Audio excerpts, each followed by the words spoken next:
So let's talk leaks and rumours for the Chaos Space Marine Codex, a full roster of powerful new Legion traits, souped up obliterators, and quite a few nerfs and removed units.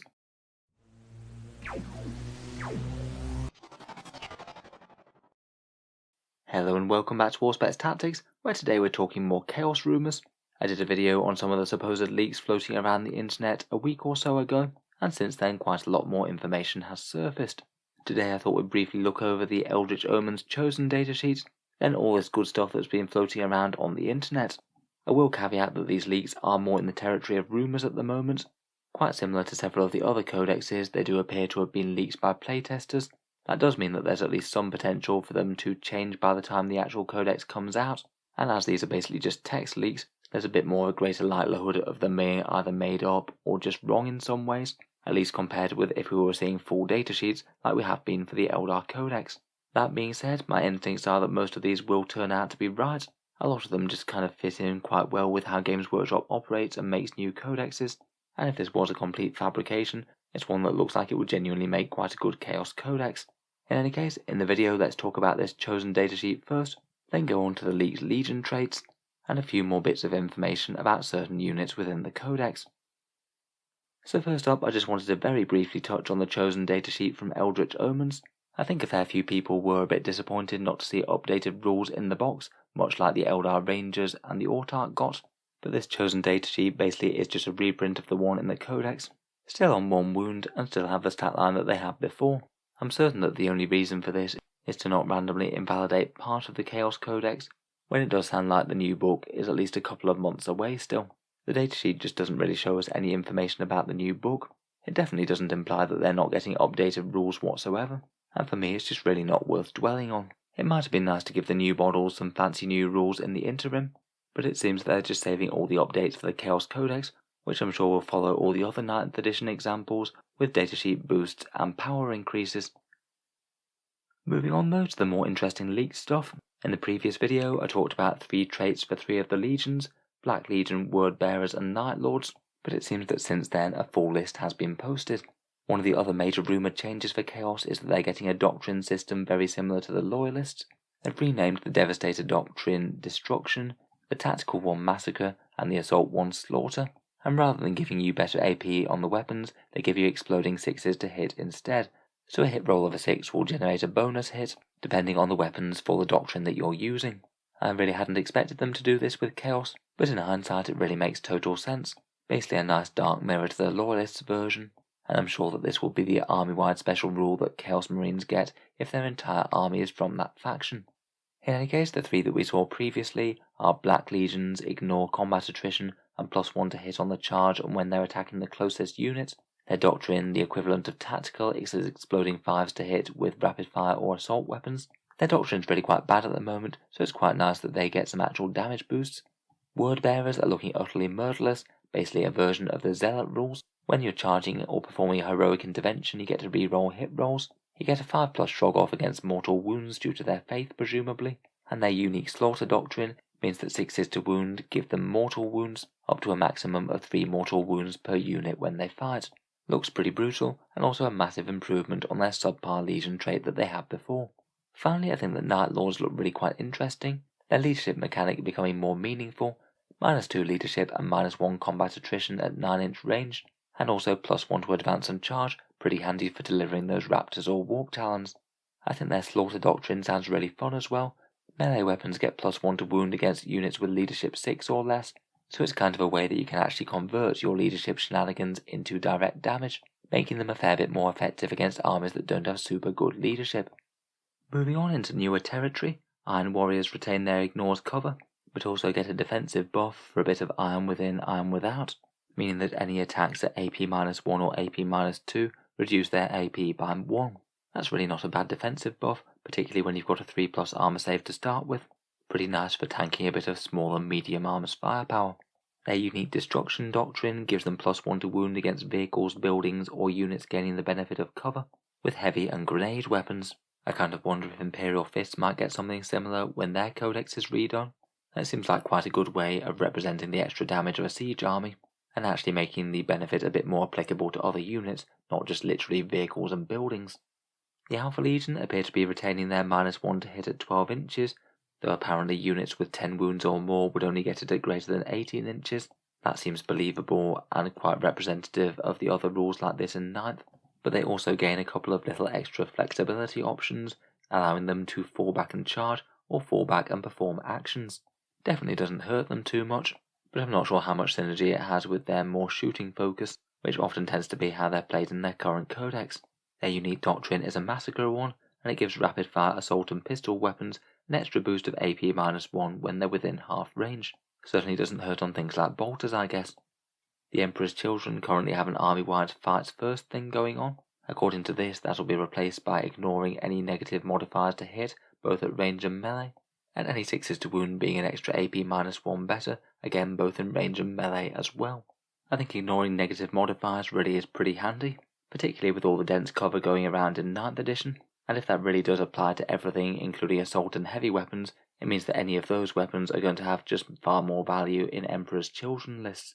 Their doctrine is apparently an assault 1 or slaughter, and it basically gets double the extra hits on 6s rather than just the 1.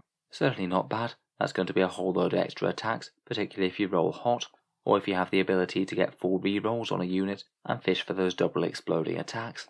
It appears from this that Red Corsairs might well be getting almost as much support as a main legion. No idea whether the other Renegade warbands will be able to get this kind of love. Apparently they still keep their advance and charge, and they also get an objective securing bonus. Each model counts as 2 models for the purposes of objectives, and anything with 10 or more wounds counts as 5. Interestingly, their unique doctrine is a Devastator one or Destruction, which I wouldn't have guessed.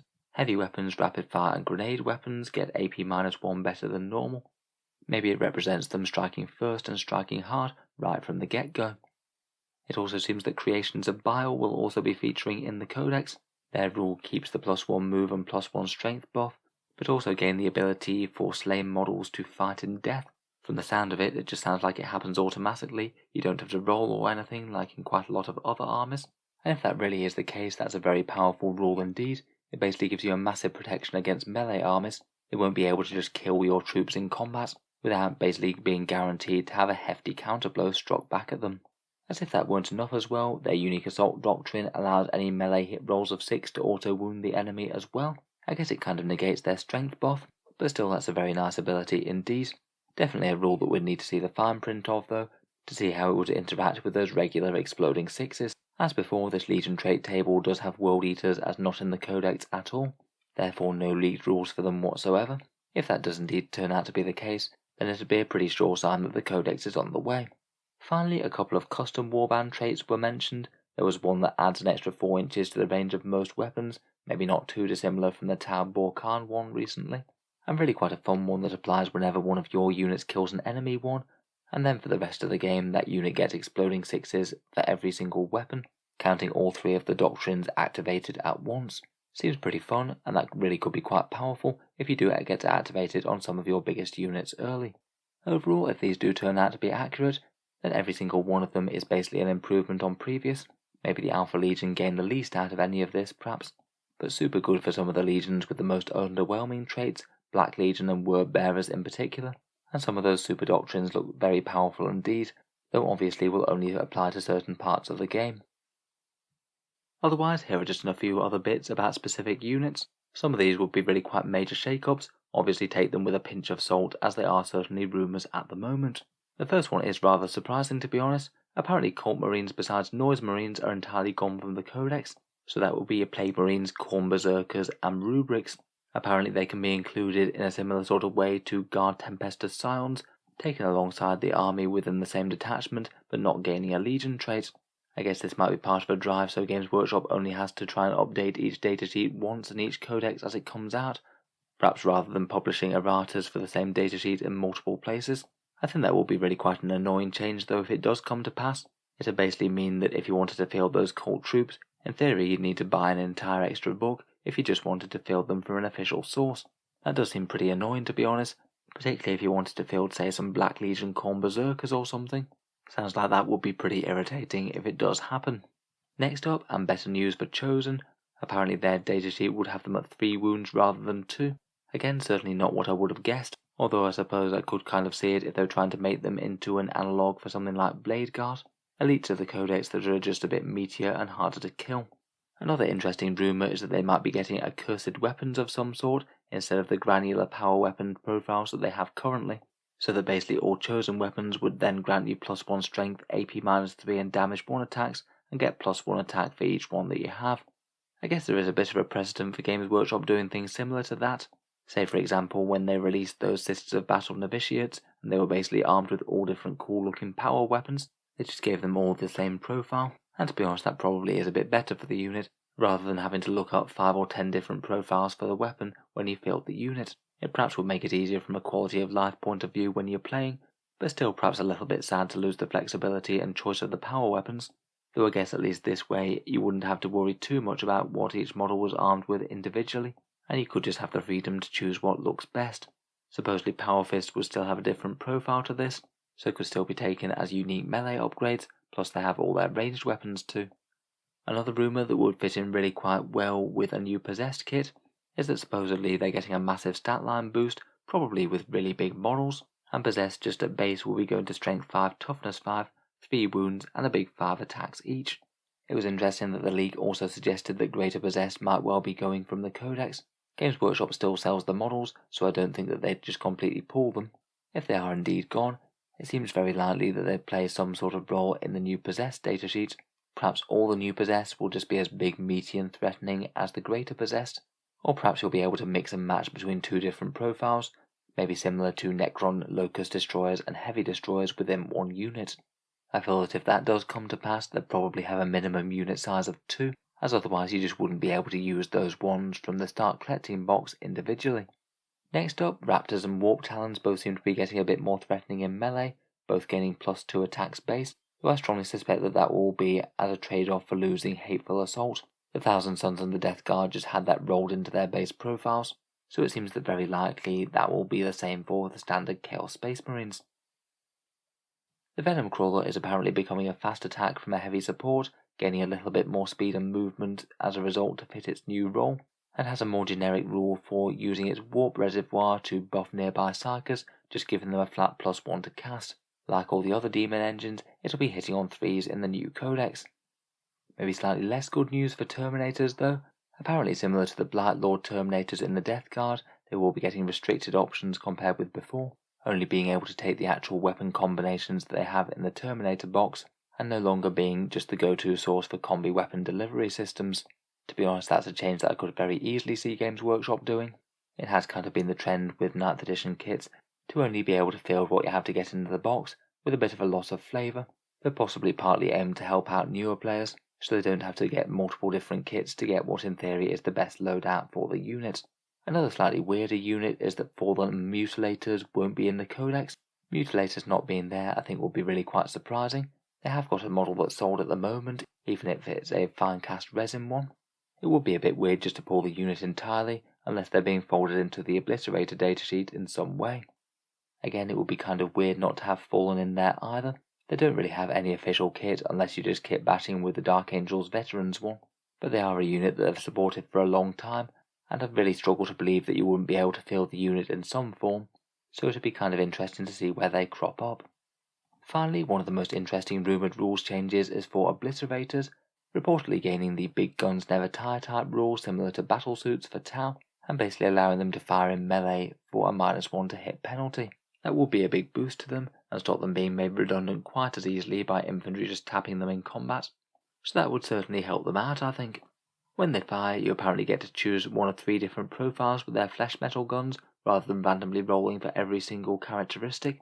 An anti-infantry one with 9 + d6 strength 5 AP -1 damage 1 shots, d3 + 3 strength 7 AP -2 damage 2 shots, or a big anti-tank one with d3 shots at strength 9 AP -3 and damage 4. Seems like with that lot going on there'd be a fairly credible threat to the vast majority of targets out there.